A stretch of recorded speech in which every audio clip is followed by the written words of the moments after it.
गरोदरपणात बाळाच्या हालचाली कधीपासून जाणवल्या पाहिजे, किती जाणवल्या पाहिजे आणि नाही जाणवल्या तर आपण कधी घाबरलं पाहिजे.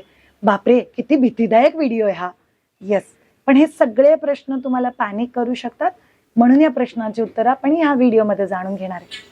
बाय द वे, गरोदरपण हे 40 आठवडे किंवा 9 महिन्याची एक जर्नी असते. या 9 महिन्याच्या जर्नीमध्ये एक्झॅक्टली काय काय होतं समजून घेऊयात. मी श्रेयाशा, मी कपल्स बरोबर तेव्हापासून काम करते जेव्हा त्यांना गर्भसंस्कार, लेबर, त्यांच्या गरोदरपणातले व्यायाम, त्यांची डिलिव्हरी आणि पुढची अख्खी जर्नी बाळ 7 वर्षाचं होईपर्यंत. पण कित्येकही वेळा पहिल्या 3-4 महिन्यातच लेडीज विचारतात, अरे ते बाळाच्या मुवमेंट्स कधी जाणवणार? अरे आम्ही तर सोनोग्राफीत बाळ हलताना बघितलं, पण आम्हाला तो जाणवतच नाहीये बाळ हलतंय. तर मग काय? आता याचे ना 2 वेगळे भाग आहेत. भाग नंबर 1, जर तुमच्यापैकी कोणी सेकंड टाइम मदर असेल, म्हणजे ऑलरेडी तुम्हाला एक बाळ आहे किंवा तुम्ही ऑलरेडी एकदा प्रेग्नेंट राहिला होतात, तुम्ही 6-7 महिन्यापर्यंत तरी प्रेग्नेंट असाल आणि जर तुम्ही बाळाच्या मुवमेंट कधीही पोटाच्या आतमध्ये आधी कधी अनुभवल्या असतील, तर तुम्हाला 4थ्या महिन्याच्या एंडमध्ये किंवा 5व्या महिन्याच्या सुरुवातीपासूनच बाळाच्या मुवमेंट्स जाणवतात. और रादर तुम्हाला जे काही जाणवतं ते तुम्हाला कळतं की माझं बाळ चलतंय. ठीक आहे. पण जर तुमच्यापैकी कोणी फर्स्ट टाइम मदर असेल, पहिल्यांदाच प्रेग्नन्सी राहिली आणि एक तर आपण एवढे कन्फ्युज असतो ज्याचं काही लिमिटच नाही. आपल्याला प्रेग्नन्सी म्हणजे काय माहितीये, मस्त पोट बाहेर आणि बाई चालली, एकतर इथे पोट दिसत नाहीये, एकतर बाळ हललेलं जाणवत नाहीये, ते सोनोग्राफीत बाळ इतकं हलतं आणि ते आपल्याला अजून कन्फ्युज करतं. म्हणून जर तुम्ही फर्स्ट टाइम आई असाल तर एक्झॅक्टली सिनॅरिओ कसा असतो. तुमचं बाळ कधीपासून हलतंय? तुम्ही स्वतःची 12व्या आठवड्याची सोनोग्राफी बघितली आहे? त्याच्यात तुमचं बाळ उड्या मारतंय, सकिंग करतंय, हलतंय, पाय हलवतंय. म्हणजे थोडक्यात काय, तुमच्या बाळाचे बॉडी ऑर्गन्स जसे जसे डेव्हलप व्हायला लागले तसं तसं तुमचं बाळ हलायला लागलं.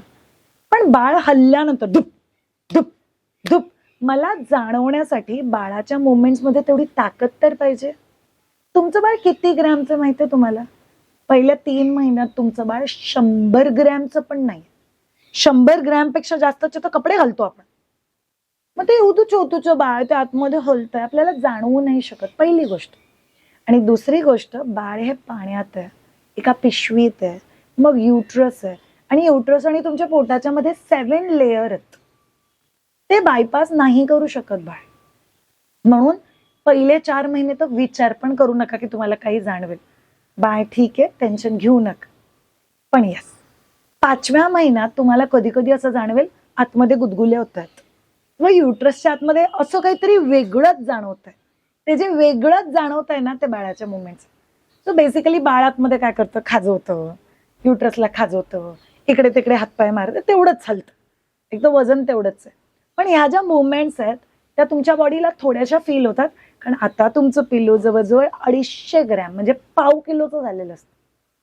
म्हणून पोटाला त्या मुवमेंट जाणवतात, but they are called as butterfly movement. Normal इथे तुमच्या बाळाची सुसूपॉटी तयार करण्याची क्षमता रेडी आहे, तुमचं बाळ ब्रेस्ट फिडिंगची तयारी करतंय, तुमच्या बाळाचं हार्टबीट व्यवस्थित चालू आहे, तुमचं बाळ हातपाय व्यवस्थित मारू शकतंय, तुमचं बाळ व्यवस्थित ऐकू शकताय, डोळे बंद आहेत आणि आतमध्ये डोळ्यात डेव्हलप होणार, म्हणजे खूप काही चाललंय बाळाच्या बॉडीमध्ये.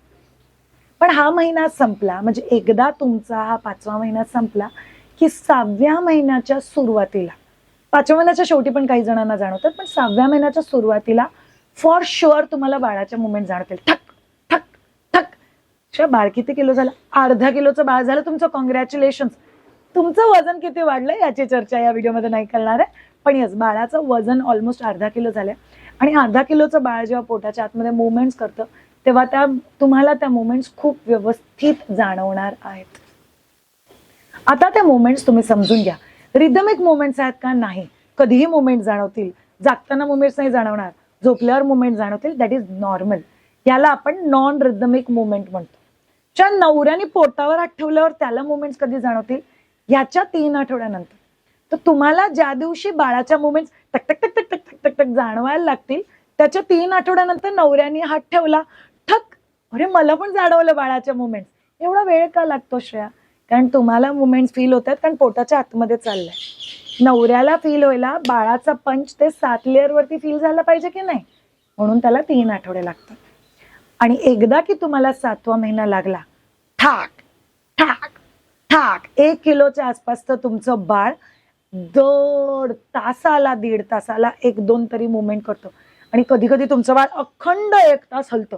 म्हणजे कितीतरी प्रेग्नंट लेडीज मला म्हणतात, हे मी खूप दमले, काही तर केलं नाही तू, हे माझं बाळ अर्धा तास झाले हलतंय म्हणून मी खूप दमले. हे नॉर्मल आहे, कारण बाळाच्या मुवमेंट्समुळे आई ही दमते. आणि एकदा तुमचा 8वा महिना झाला की सिंपल असतं, 24 तासात 10 तरी मुवमेंट किंवा दर 1 तासाला 1 तरी मुवमेंट जाणवलीच पाहिजे. इथे तुमचं बाळ 2 किलो प्लस आहे. आणि शेवटचा महिना 9वा महिना, इथे तुमचं बाळ मोठ्या लोकांसारखं झोपतं उठतं झोपतं उठतं. तर तुम्हाला कधी कधी जाणवेल, मला अख्खी रात्र मुवमेंटच नाही जाणवली. मग सकाळी उठल्यावर थोडंसं पाणी प्या, गरम पाण्याने आंघोळ करा, म्युझिक ऐका आणि तुम्हाला मुवमेंट जाणवायला लागतील. म्हणून उगीच काहीतरी अपेक्षा करू नका की बाळ अगदी पहिल्या दिवसापासून जाणवणार आहे. नाही, ते फक्त सोनोग्राफीत आणि डॉक्टरांनाच जाणवतं. आणि उलटी होत असेल तर त्यातून जाणवतं. पण बाकी तुम्हाला ऍक्च्युअली सगळा कार्यक्रम 5व्या महिन्यानंतर सुरू होणार आहे. बाळ खूप गोड असतं, ते आधी आतली बॉडी डेव्हलप करतं आणि मग बाहेरच्या ऑर्गन्सची मुवमेंट रिदमिकली क्रिएट करतं. टेन्शन घेऊ नका.